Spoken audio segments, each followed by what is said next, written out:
So I want to comment on this, man. You've lost a lot of weight since I last saw you. When I first pulled up for our first podcast, I was like, who's this guy? Right? Yeah, I'm down 67 pounds.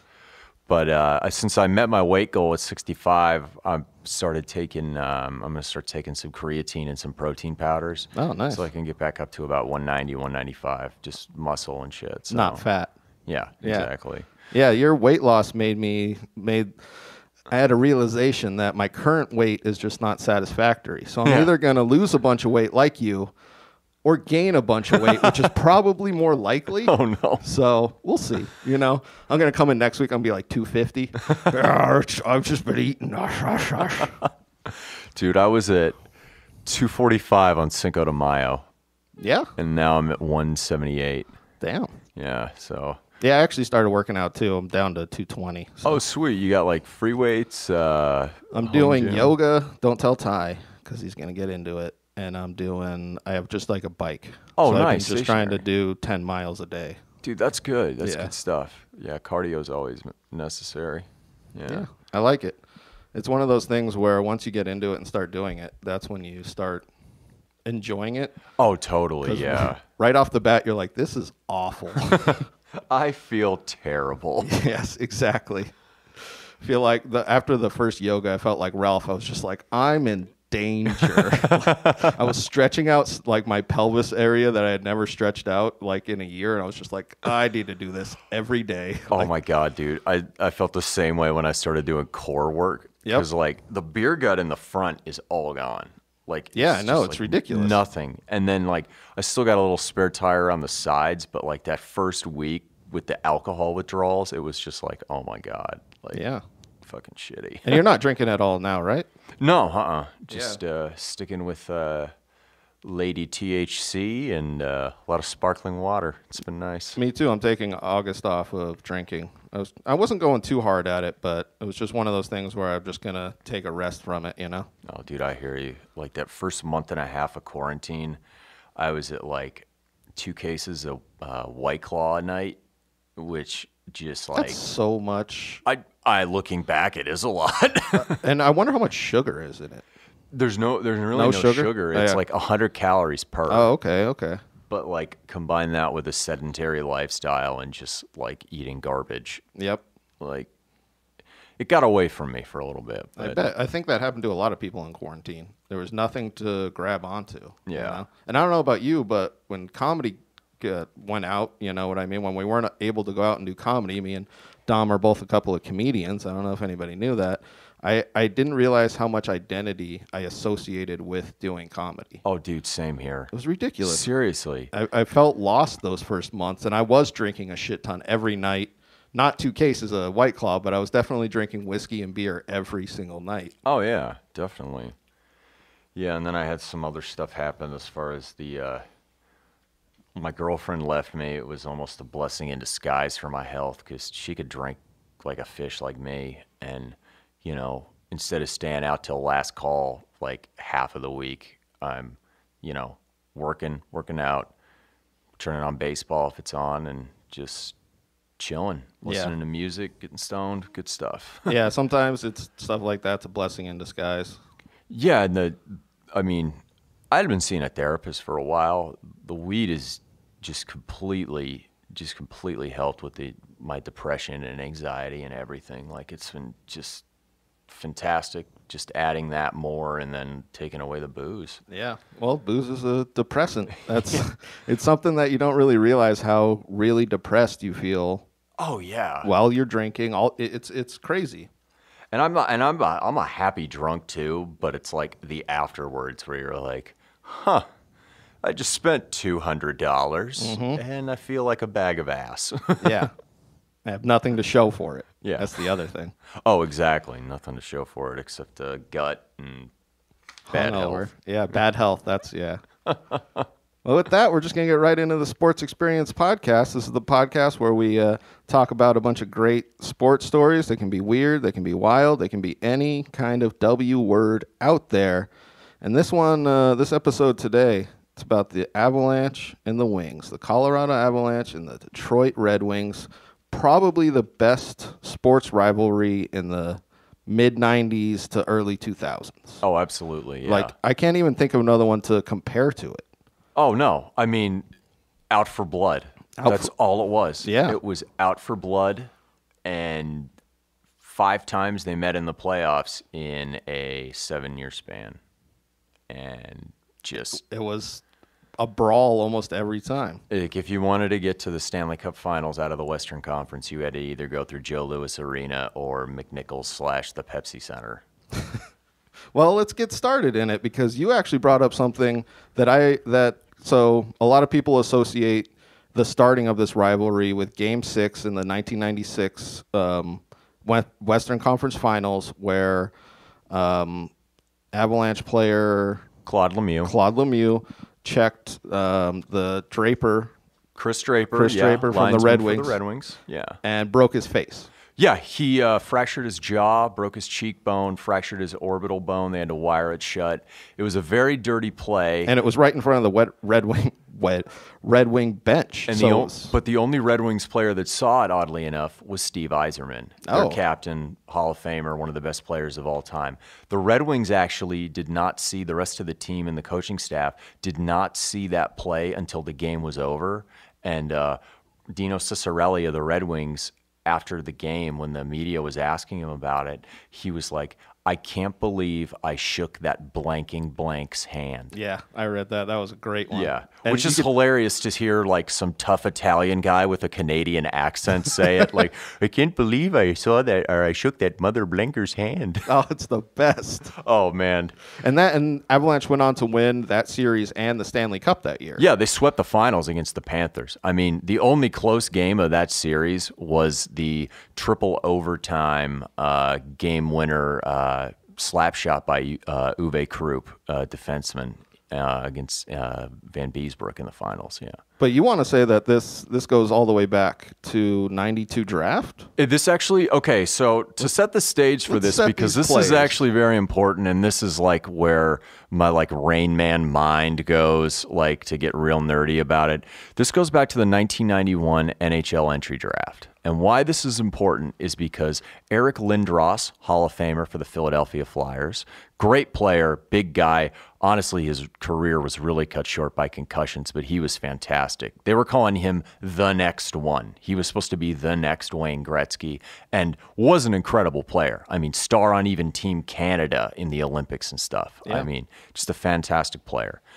However, Lindros, while he was, kicking the crap out of his competition in Oshawa in juniors, he did not want to play for the Quebec Nordiques. The Quebec Nordiques held the first pick in the 91 entry draft. Now, Quebec, from the late 80s, really was a bad team. And not only that, here's the thing about Quebec that you have to understand. At that time, in the 4 major professional sports, the smallest market in terms of cities was Quebec City. It's smaller than Green Bay. I mean, it is a very small place. And not only that, it also has the disadvantage, unlike Montreal, which is like a cosmopolitan big world city. It is completely francophone there. They only speak French there. Yeah. And I mean, it is like hardline, like French very Canada, traditional. French Canada gets. Yeah, exactly. So Lindros, who's from Ontario, he's like, okay, if I have to play for Quebec, even though because they're so bad, they'd been accumulating talent. I mean, they had Joe Sakic. I think Matt Sundin, another really good Swedish player, was already on there. They were set to draft Owen Nolan later, who was a really great player for the Sharks. Mm-hmm. Okay, so what ended up happening was Lindros is like, my marketing opportunities are limited. This is a crap team. I don't want to play for them. So Quebec goes ahead and takes him. Of course. Why wouldn't you take the best player when you have the first draft?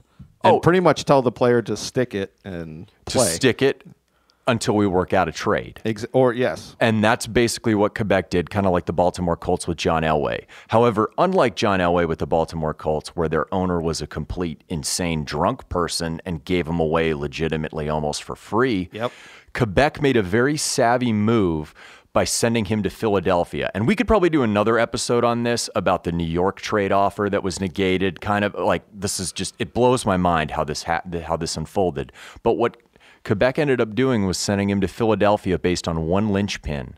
okay?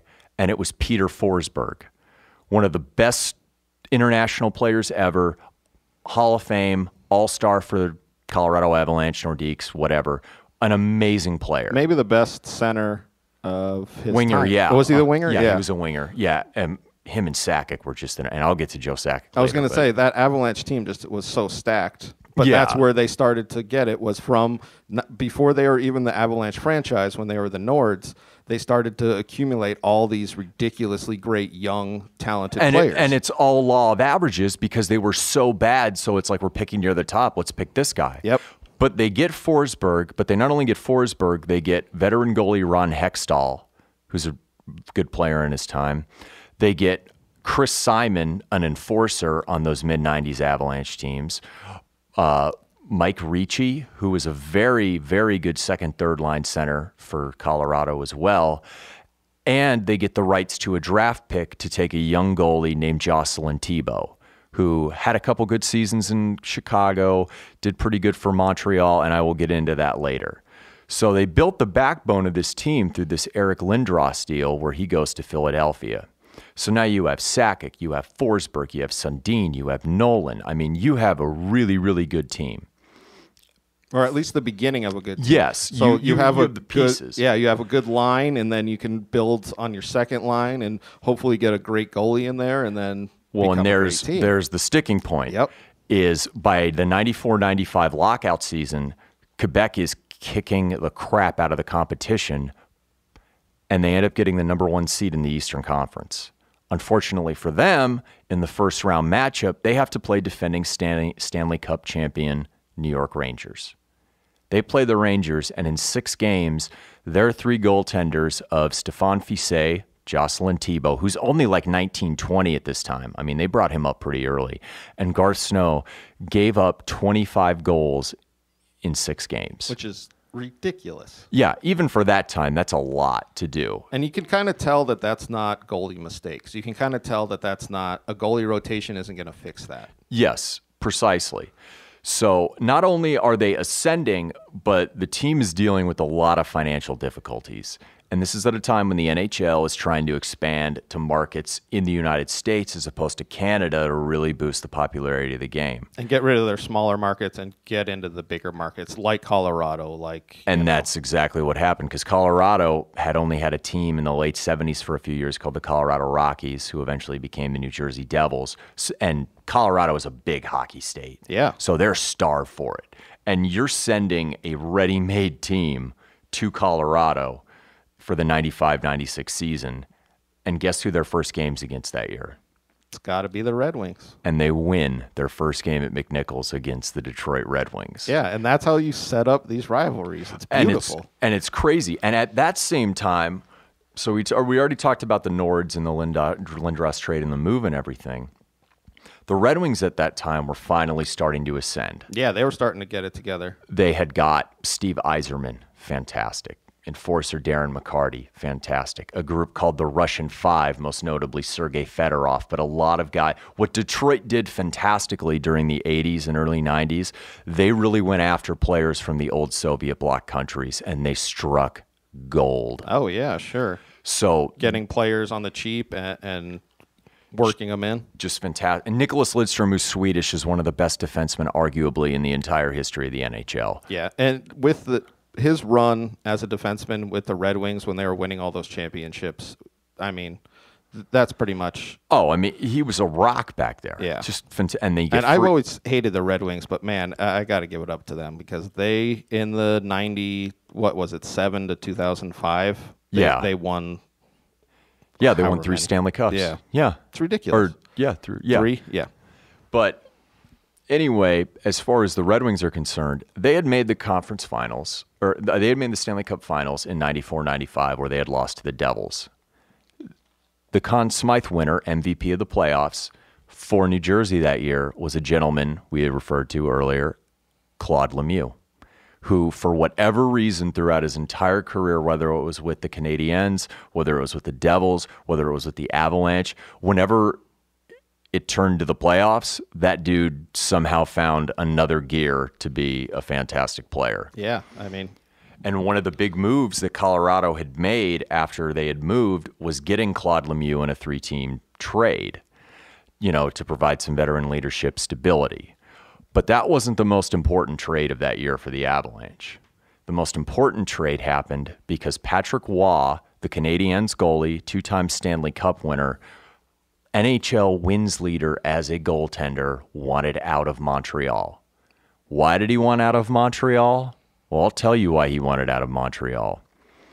His coach at the time was very, shall we say, not a fan of him. And this dates back to when they were players. Now, when playing for the Canadiens in the late 80s. Hey, everybody. Just want to take a quick break to let you know that our Sports Experience podcast is brought to you by Engel Studio here, and they're here in Tucson for all your recording needs.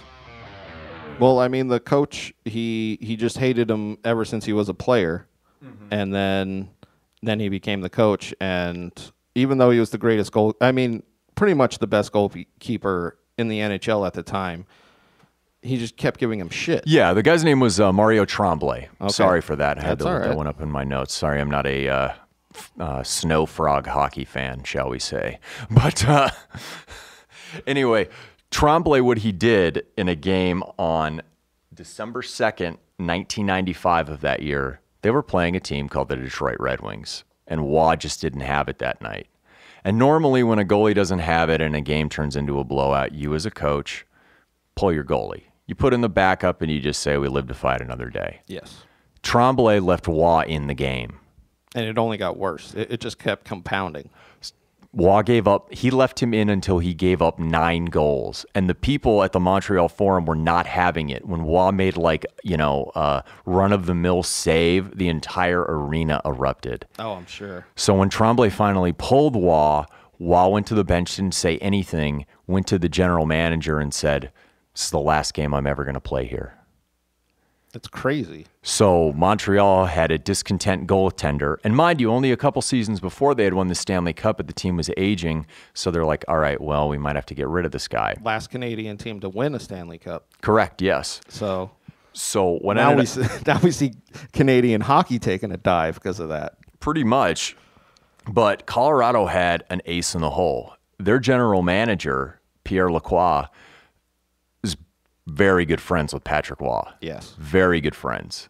So he managed to work out a trade where they sent 2 linesmen and Jocelyn Thibault from the Eric Lindros trade, a young ascending goaltender, to Montreal. For an established goaltender. Yeah, to basically be the last puzzle piece for that team, because Fiset and Thibault were just not cutting the mustard for a team that talented, and they're like, we need to make a good playoff run. Because for those of you who aren't familiar, the Western Conference at that point, after they had changed from like the Adams and Patrick and Whale and Campbell divisions, it's the Western Conference now. After the Oilers kind of descended after the 89-90 season, it was wide open. So you had this vacuum that was ready to be filled, and Detroit seemed to be the team ready to fill that vacuum. Yeah. Because you had teams like the Minnesota North Stars. Before they became the Dallas Stars. Yeah. And then the Blackhawks making the finals, the Gretzky Kings, the Vancouver Canucks almost won the Cup against the Rangers in 94. Yep. And Detroit kind of thought it was their time to really dominate that conference like the Oilers of the 80s did. Yes. And they were dominant because in that 95-96 season, Detroit won an NHL record 62 games. They won the President's Trophy, which is awarded to the team with the most wins in the NHL. So they're locked and loaded. They're the number 1 seed. Yep. Waugh takes the Avalanche after a couple of other good trades, like a really good offensive defenseman, Sandis Ozolinsh for Owen Nolan. I mean, they just had so much talent that they just were like, yeah, we can give this guy away if this other guy gives us this edge piece somewhere else. Yeah. So they enter the playoffs as the 1 and 2 seeds. And this is 95-96. Of course, they meet in the Western Conference Finals. Of course. And Colorado takes the first 2 games. Very surprising. I mean, everyone had the Red Wings penciled in as Stanley Cup champions. I was going to say, they would almost, not as a sweep, but they were talking 4-1 kind of like they Colorado really wasn't looked at as a team as good as the Red Wings. The Red Wings really were looked at as the team that were going to win the Cup, the best team in the NHL, and I feel like Colorado just came out and beat the shit out of them. Yeah, and I mean, to the average person, who's not really into hockey, it was a huge surprise, but a lot of people who still remain surprised were like, okay, this team was the best team in the Eastern Conference last year. I mean, they're definitely no slouches. They had gone through ups and downs kind of trying to get that team together. Yeah, and they put some pieces in, so now it's kind of clicking. Yes, exactly. And, the Denver news media started talking crap about the Red Wings as choke artists because, they hadn't won in a while, and they were just, this is another example. They were favored to beat the Devils the year before. They had a very embarrassing loss a couple years previous to the Sharks in the playoffs. So, I mean, Detroit at the time was thought of chokers. Yeah. In Game 3, which Detroit won, and this is kind of what set everything off to a little bit of a tensions rising situation. Kozlov, one of the Red Wings defensemen, basically took Avalanche defenseman's Adam Foote's head and shoves it into the glass. Yeah. I mean, just absolutely dirty shot, just shoves him into the glass. And he needed like 20 stitches or something. Yeah, right? I mean, like he messed up his face. He didn't break his face, but he messed it up pretty bad. So games 3 and 4, Colorado takes one, so they're up 3-1. But Detroit comes back in Game 5, and it's like, okay, this is a series 3-2. Now there was something that happened in Game 5 that they also say because tensions were boiling over. Yeah, and there was like a cheap shot in Game 5 where one of the players in Avalanche, I want to say it was Lemieux, fucking punched Draper before he checked him. Yeah, he just like. He just skated up and punched him, and nobody saw it. And I think the Red Wings guys, like, this is the thing with like the tension starts to boil over, is the two teams are really starting to take cheap shots, and they hate each other. Colorado is like, why are you doing this to us? And Detroit's like, you're taking this away from us. Exactly. So let's get it going here.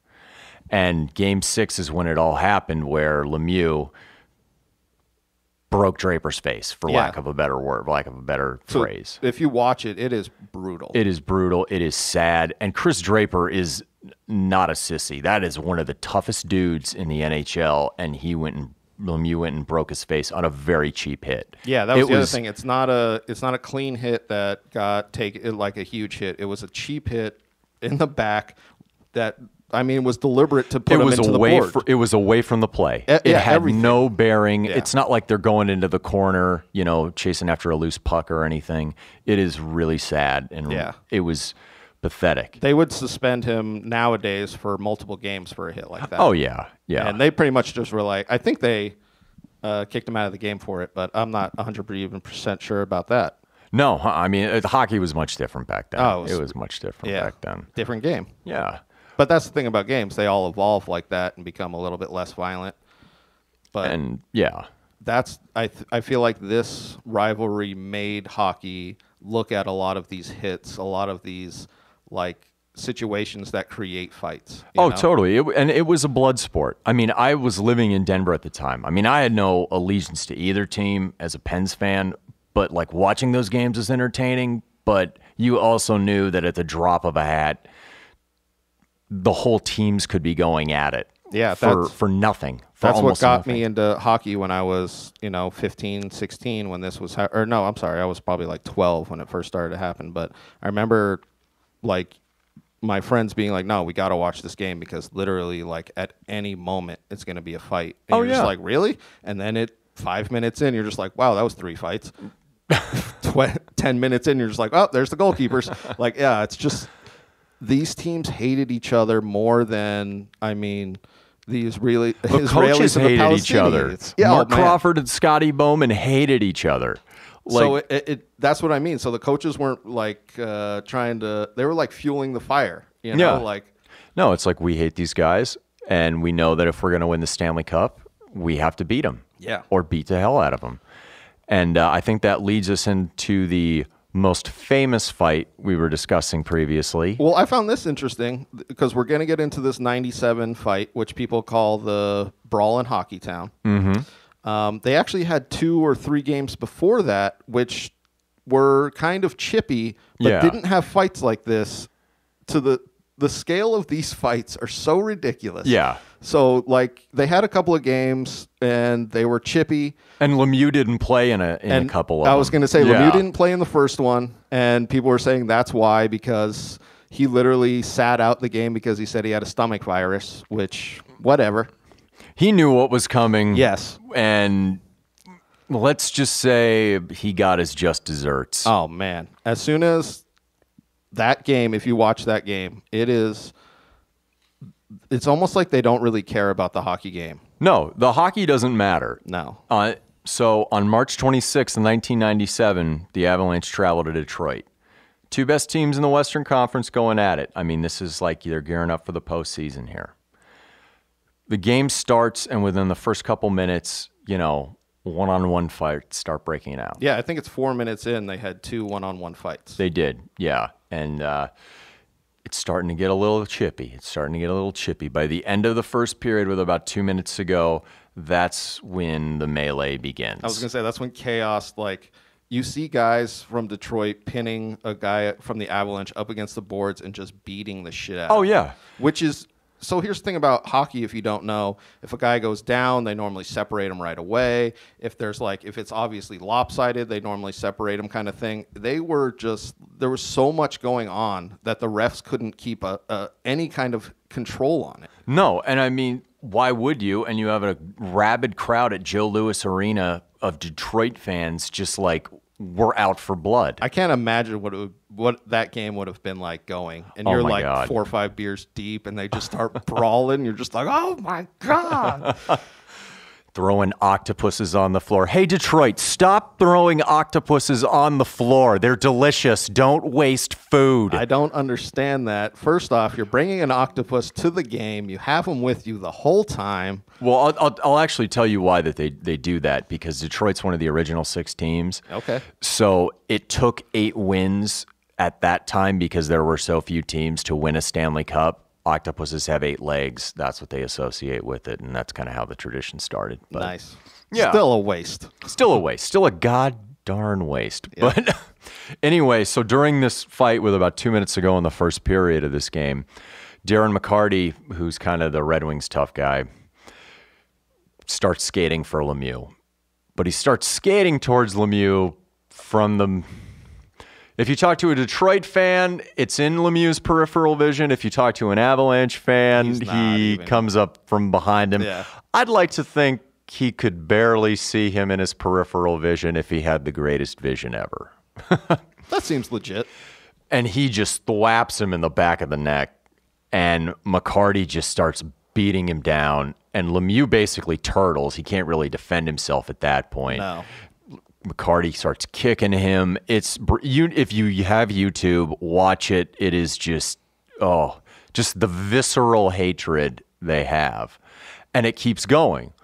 But that's what I mean. One fight will spark on another fight, and then like that, a guy will come up and cheap shot somebody and just start beating the shit out of them, and then it'll start like it's so crazy. And speaking of other players getting involved, that's a very famous fight for another reason about the other players who got involved because of McCarty's hit. You want to get into that one? Well, the goalies. And I can't remember exactly how it went out. So did Wass see Lemieux just pretty much getting his ass kicked and skate straight towards it? Yeah, and a Detroit player thwapped him on the way over. Yeah, because he saw him go. That's the thing, is like you see these things happening. Like Wass sees Lemieux go down. He's like, oh shit, I got to help him. A Detroit player sees Wass see that, and he's like, I'm going to fuck you up. Yeah. Like it's such a great series of events. And then the other goalkeeper comes out. Yeah, Mike Vernon, veteran goaltender for the Red Wings, who was actually the MVP of that year's playoffs, sees this happening, and he's like, I want a piece of wah. Yes. So we had a goalie fight, everyone. Watch this now. I respect the thought of that so much, where you see the other goalie come out, and you're like, that's my position. I need to do this for my team. And it's such a great, and people talk about these brawls bringing this Red Wings team together and making them into this dynasty, because literally everybody on the team would fight for everybody on the team. Bro, have you ever put on goalie pads before? No. but I imagine they're about 40 pounds. Imagine trying to fight someone dressed as the Michelin Man. I swear to God, I don't know. And that's the other thing. Ability They're to stripping be the on whole time. ice skates. How the hell can you do that? I don't know. I mean, and just they should have boxing on ice skates. That's basically what this rivalry was for the first 3 years, was boxing bare on ice knuckle skates. Boxing on ice skates. But the goal, I want to get back to the goalie pads because they're literally stripping each other off because you can see them just like, I need a better punch. I need to get this shoulder pad off. Like, oh, it's so good. And you had mentioned about how that game brought the Red Wings together. Yeah. Is that at the end of the regulation of that game, it was tied 5-5. Darren McCarty, who they didn't throw out of the game for basically trying to paralyze Lemieux, scores the game-winning goal. Yep. And it was a different kind of hockey. And Detroit uses that as fuel to not only win that year's Stanley Cup Finals against, the Philadelphia Flyers, led by Eric Lindros, as we mentioned before. They win the next year against the Capitals. Yep. I mean, they completely turned everything around. It gave them that mental edge. Like, without the Avalanche, who knows? Maybe they just would have kept choking. There's something about a different team or a series of people that puts a fire inside of you. And I feel like that's what the Avalanche did for the Red Wings, was they like lit that fire, and they could literally see the Avalanche as the opposition every single time. They just like dominated in those Stanley Cups. And not only that, you look at Red Wings win 96, 97, 97, 98, 98, 99, and 99, 2000. The Avalanche beat the Red Wings in the playoffs. Yep. They knocked them out. And then when you get to 2000, 2001, the Avs are hoisting the Stanley Cup again. And then you get to 2001, 2002. Guess who Detroit beats on the way to their next Stanley Cup? Yep. The Avalanche. If these weren't separated into Western and Eastern, they would be battling each other for the Stanley Cup, I feel like, most of the time. No, I mean, and you're right, is because the East at that time, it was kind of right before New Jersey started getting really good. Yep. For like a 5-year block where they were just mauling people. So, I mean, yeah, you're 100% correct on that one. Yeah, it's without a doubt my favorite sports rivalry. But I want to say in '97, the goalie battle that I just always have in my mind for hockey is Waugh versus the other goalie for Detroit. Osgood. Yeah. And they're skating to the center. And they crash. It's one of the most iconic hockey images that I have in my mind. It's such a great, and then you realize that's not the first time the goalies of these two teams battle. It's the second time. And it's two different goalies for the Red Wings. Yeah, exactly. Because the Red Wings, that's how they invested they were in their own team. Yeah. Because they were just like, I'm a Red Wing. I'm going to beat the shit out of you if you're an Avalanche. Yeah, pretty much. I mean, you just instilled that disdain for your opponent. And hockey's not played like that anymore, for better or for worse. But my God, and growing up in Denver during that time was just like, I bet it was amazing. F the Red Wings. Like, oh yeah, of course. Like you saw a kid at school wearing a Red Wings shirt, he's getting the crap beat out of him. Yeah.